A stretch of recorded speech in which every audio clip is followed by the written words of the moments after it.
बहुत ही गरीब गांव में एक बूढ़ी माँ अपने बेटे अंश के साथ रहती थी। अंश दूसरों के घरों में मजदूरी करके किसी तरह जीवन यापन करता था, लेकिन अपनी माँ के लिए वह बहुत ही आज्ञाकारी और समर्पित बेटा था। अंश दिन भर खेतों में काम करता, लोगों के घरों में मजदूरी करता और जो भी थोड़े बहुत पैसे कमाता उन्हें माँ के हाथ में रख देता। ऐसे ही एक दिन जब वह शाम को घर लौटा तो उसकी माँ दरवाजे पर उसकी राह देख रही थी। अरे बेटा, तू आ गया। आज बहुत देर कर दी। हाँ माँ, आज काम थोड़ा ज्यादा था, इसलिए देर हो गई। लेकिन देखो, मैं कुछ पैसे लाया हूँ। अंश ने अपनी छोटी सी गठरी से मुट्ठी भर सिक्के निकाले और माँ के हाथों में रख दिए। माँ की आंखों में खुशी और ममता के आंसू भर आए। माँ पैसे देखकर भावुक होकर, बेटा, तू दिन भर मेहनत करता है पर खुद के लिए कुछ नहीं सोचता। कुछ पैसे अपने लिए भी रख लिया कर। माँ, जब तक तू खुश है, मैं खुश हूँ। मेरे लिए सबसे बड़ी दौलत तेरी मुस्कान है। यह सुनकर काव्या कुछ देर चुप रही, फिर हल्की आवाज में बोली, बेटा, मेरी एक आखिरी ख्वाहिश है। अंश तुरंत चौकन्ना हो गया। बोलो माँ, तुम्हारी कौन सी ख्वाहिश है? बेटा, मैं इस बार का महाकुंभ मेला देखना चाहती हूँ। अंश हैरान रह गया। पर माँ, तुम बहुत बूढ़ी हो गई हो। वहां बहुत भीड़ होती है और सफर लंबा और कठिन होगा। तुम्हारी तबीयत खराब हो सकती है। बेटा, अब पता नहीं कितने दिन की जिंदगी बची है। मुझे बस एक बार गंगा स्नान करना है, वहां की पवित्र मिट्टी छूनी है। कौन जानता है अगला महाकुंभ देखने के लिए मैं रहूं या नहीं। तू कैसे भी करके मुझे वहां ले चला। माँ, मेरे पास न तो सवारी है, न इतने पैसे कि मैं तुम्हें वहां तक ले जा सकूं। बताओ, मैं तुम्हें कैसे लेकर जाऊं? मुझे नहीं पता बेटा, पर मुझे वहां जाना है। यह मेरी आखिरी ख्वाहिश है। अंश गहरी सोच में डूब गया। महाकुंभ में अभी कुछ समय था, लेकिन सवाल यह था कि वह अपनी बूढ़ी माँ को वहां तक कैसे लेकर जाएगा। वह जानता था कि उसकी माँ का सपना पूरा करना ही उसकी सबसे बड़ी जिम्मेदारी थी। अब उसे कोई रास्ता निकालना था।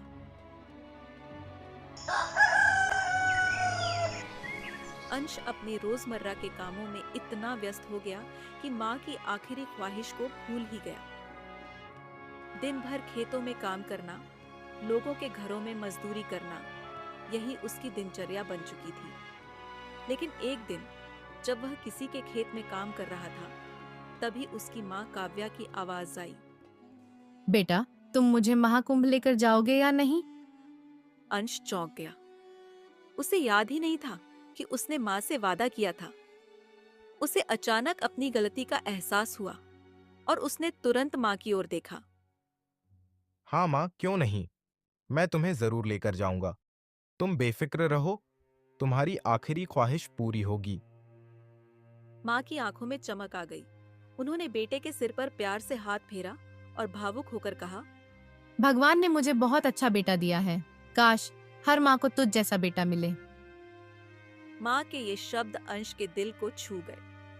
वह सच में सोच में पड़ गया कि अब उसे हर हाल में माँ की आखिरी इच्छा पूरी करनी ही होगी। उसी दिन उसने ठान लिया कि वह दिन रात मेहनत करेगा और कैसे भी करके माँ को महाकुंभ लेकर जाएगा।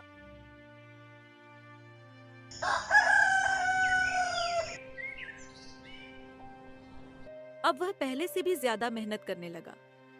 वह खेतों में ज्यादा देर तक काम करता, ज्यादा लोगों के घरों में मजदूरी करता और हर एक पैसा बचाने की कोशिश करता। रात को भी कोई छोटा मोटा काम मिल जाता तो वह उसे भी कर लेता। धीरे धीरे उसके पास कुछ पैसे जमा होने लगे। एक शाम जब वह घर लौटा तो उसने माँ से कहा, माँ, मैंने कुछ पैसे जमा कर लिए हैं, लेकिन एक समस्या है। क्या हुआ बेटा? जो पैसे हैं वे इतने कम हैं कि सिर्फ खाने पीने के काम आ सकते हैं। अगर मैं गाड़ी किराए पर लूंगा तो सारे पैसे खत्म हो जाएंगे। फिर हम वहां रहेंगे कहाँ और खाएंगे क्या? माँ ने एक गहरी सांस ली और कहा, बेटा, मैं क्या कहूँ, बस इतना जानती हूँ कि मुझे जाना है। कौन जाने मैं कल रहूं या ना रहूं। अंश ने माँ के चेहरे पर मायूसी देखी और तुरंत बोला, अरे माँ, ऐसा मत कहो, मैं कुछ करता हूँ। उसकी आंखों में संकल्प छलक रहा था।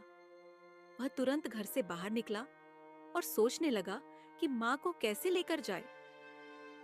चलते चलते अचानक उसके दिमाग में एक उपाय आया। क्यों ना लकड़ी का एक ठेला बनाया जाए, माँ को उस पर बिठाकर आसानी से ले जाया जा सकता है।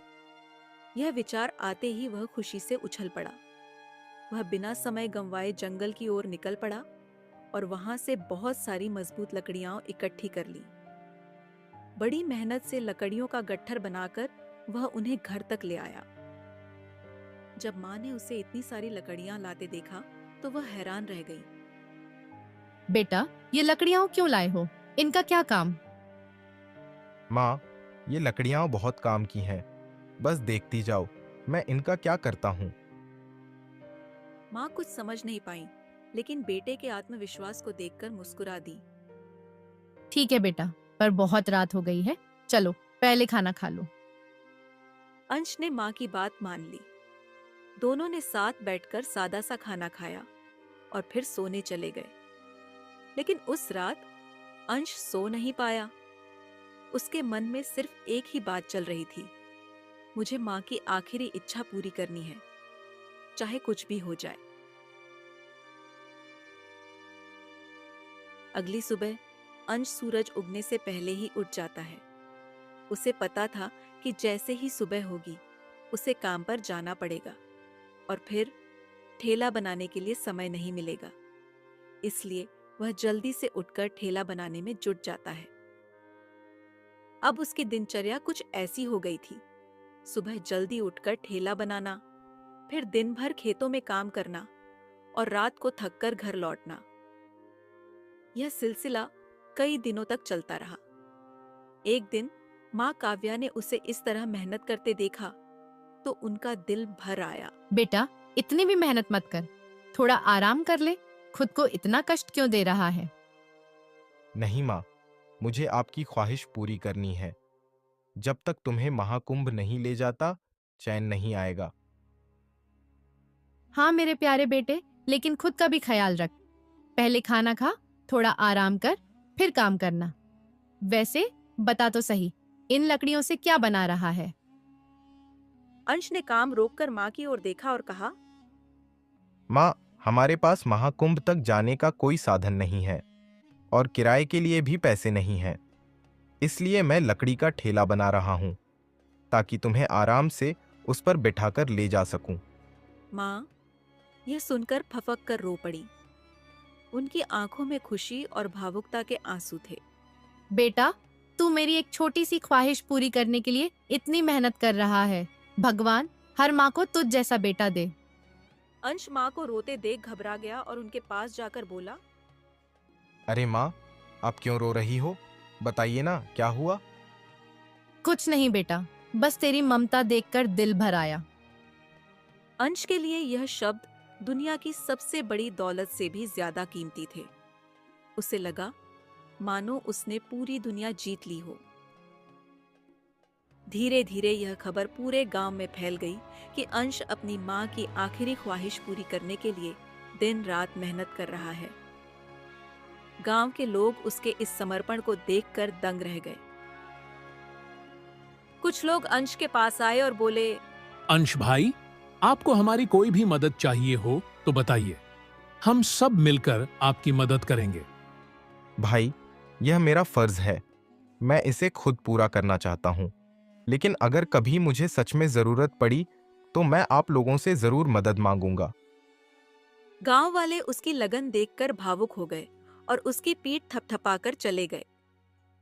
आखिरकार मेहनत रंग लाई। कई दिनों की मेहनत के बाद वह दिन आ ही गया जब अंश ने ठेला बना लिया। वह ठेले को गौर से देखता रहा और फिर मुस्कुराकर माँ की ओर मुड़ा। देखो माँ, ठेला तैयार हो गया। अब तुम महाकुंभ की तैयारी शुरू कर दो, मैं तुम्हें जरूर वहां लेकर जाऊंगा। माँ की आंखों में चमक आ गई। उन्होंने ठेले को छुआ और खुशी से भरकर बोली, बेटा, तूने मेरे लिए इतना कुछ किया। अब मैं सच में महाकुंभ जाने के लिए तैयार हूँ। अंश की मेहनत सफल हो गई थी, लेकिन असली सफर तो अब शुरू होना था। अंश की मेहनत रंग लाई थी। ठेला तैयार था, माँ की आंखों में सपनों की चमक थी, और अब बस सफर शुरू करना बाकी था। माँ ने खुशी खुशी अपनी छोटी सी गठरी तैयार की, जिसमें 2 जोड़ी कपड़े, कुछ सूखा अनाज और पानी का एक मिट्टी का घड़ा था। अंश, तूने अपनी माँ के लिए जो किया वैसा हर कोई नहीं कर सकता। हम भी तेरी मदद करना चाहते हैं। कोई खाने के लिए रोटियां और सूखा अनाज ले आया, तो किसी ने पानी के घड़े भर दिए। कुछ गांव वालों ने पैसे भी दिए, ताकि रास्ते में कोई परेशानी न हो। बेटा, यह कुछ पैसे रख ले, सफर लंबा है, तुझे जरूरत पड़ सकती है। बेटा, भगवान तुम्हारी मेहनत सफल करे। माँ की सेवा से बढ़कर कोई पुण्य नहीं होता। बस आप सब दुआ करें कि हम सही सलामत महाकुंभ पहुंच जाएं। अंश पहले संकोच कर रहा था, लेकिन गांव वालों के स्नेह को देखकर उसने हाथ जोड़कर धन्यवाद किया और मदद स्वीकार कर ली। अब उनके पास खाने पीने का सामान और थोड़े पैसे भी हो गए थे, जिससे यात्रा थोड़ी आसान हो गई। गांव वालों की दुआओं और सहयोग के साथ अंश ने माँ को ठेले पर बैठाया और महाकुंभ की ओर चल पड़ा, आंखों में माँ की आखिरी ख्वाहिश पूरी करने का संकल्प लिए। सड़क कच्ची थी और रास्ता लंबा। अंश ने ठेले को कंधे से पकड़कर खींचना शुरू किया। पहला दिन ठीक ठाक बीता, लेकिन दूसरे दिन जब दोपहर की तेज धूप पड़ने लगी, तो अंश को पसीना पसीना कर दिया। उसके पैर दुखने लगे, लेकिन उसने एक बार भी रुकने की नहीं सोची। माँ बीच बीच में उसे रोकने की कोशिश करती। बेटा, थोड़ा आराम कर ले, इतनी धूप में खुद को मत थका। माँ, जब तुम्हारी ख्वाहिश पूरी हो जाएगी तब मैं चैन से आराम करूंगा। रास्ते में कई तरह की कठिनाइयां आईं। कभी रास्ता उबड़ खाबड़ हो जाता, तो कभी कोई नाला पार करना पड़ता।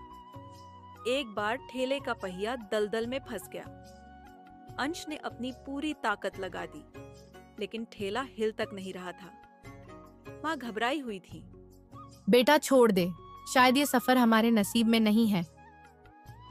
लेकिन अंश ने हार नहीं मानी। तभी वहां से एक बैलगाड़ी वाला गुजर रहा था। उसने अंश को संघर्ष करते देखा और रुक गया। अरे भाई, क्या कर रहे हो? अकेले ये ठेला नहीं निकाल पाओगे। वह उतरकर आया और अंश की मदद करने लगा। कुछ देर की मेहनत के बाद ठेला बाहर आ गया। अब भैया, आपने हमारी बहुत मदद की। भगवान आपको खुश रखे। अरे नहीं रे, तू अपनी माँ के लिए इतना कर रहा है। मेरी थोड़ी सी मदद भी अगर तुझे मंजिल तक पहुंचा सके तो मेरा भी जीवन सफल हो जाएगा।